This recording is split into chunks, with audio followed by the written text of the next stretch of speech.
Hey everybody, this is a real quick video in case you have Anker Soundcore Sleep A10 wireless Bluetooth earbuds and you need to do a hard reset to the factory default settings on them.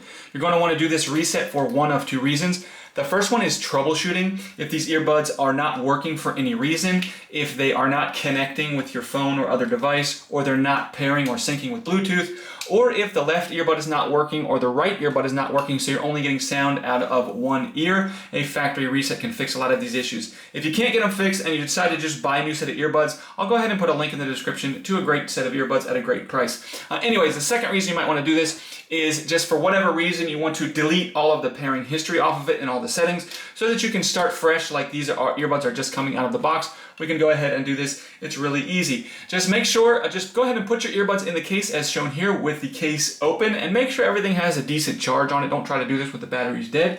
Once you do that, you're just going to press and hold the button that's on the charging case for 10 seconds. And basically you're just gonna, while you're pressing the button, you're just gonna keep an eye on these buttons down here at the bottom, these lights down here at the bottom. And when the three LED indicators inside the case flash white 3 times and then flash in sequence, this will confirm that the reset is complete, and then you can go ahead and set these earbuds up like a brand new set of earbuds.